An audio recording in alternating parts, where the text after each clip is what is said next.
Hello, my name is Andrew Games. I'm the director of photography and the editor for the upcoming feature-length film, The Black Rock.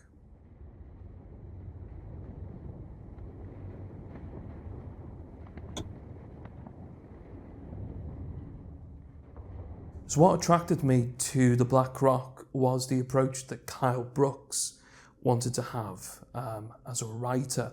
He wanted to expand on that further, especially with the set existing.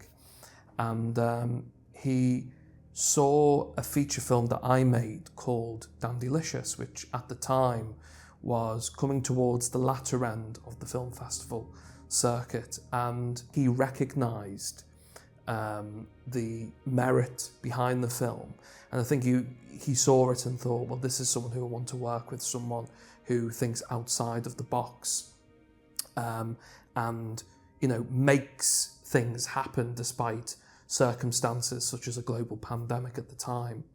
So fast forward to when Kyle Brooks approached me to direct The Black Rock. I was inspired by the story that he had written. There were a few drafts beforehand. It even had a different title called As One Brit Said to a Nazi, which he says sounds like an Abbott and Costello piece. To me, it sounded more like a Two Ronnies piece. And I read it, and already as I was reading it, I was picturing in my mind how this film would look and how we could make it different from any of the other war films out there on the market, past and present.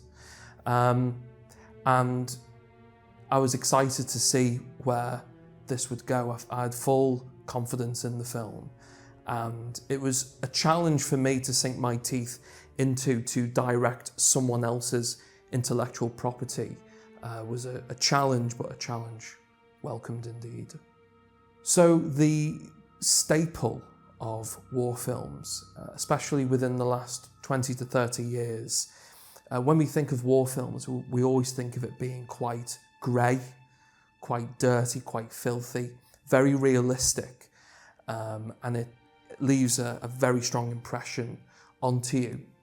But I didn't want to make a carbon copy of that. I really wanted to do something that would stand out from other war films on the market. And with this film in particular being an alternative reality to what we know of the history of the Second World War, particularly British history with the Battle of Britain and whatnot. I think there needed to be something a little bit off. There needed to be something a little bit left of field to what you would expect with a war film.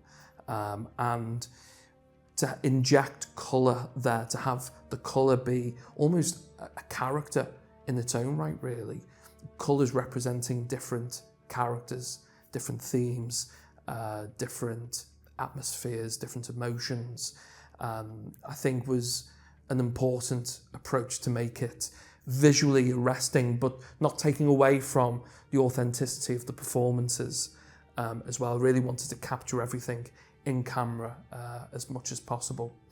In a general sense, I think there are a lot of films now, particularly in the digital age, there are a lot of films that are made that look like video and don't look like film.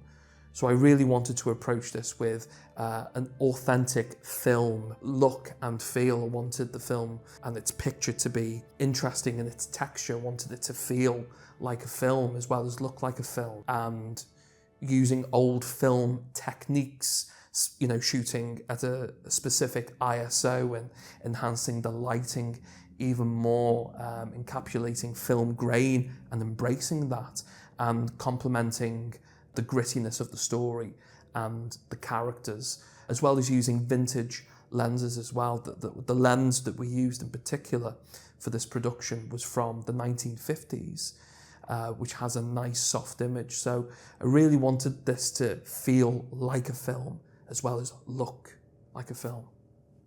In my professional opinion, as well as experience, I think it's really important for all the cogs in the production to work. Without all the cogs, the clockwork does not tick. This production was no exception. to that rule. In my opinion, no one is bigger than the production. The production itself, the story, the film, the art form is paramount above any one person. My experience with The Black Rock is that everyone was professional. And when I say professional, I don't just mean that in regards to what their job was on set, or their assigned role and delivering on that.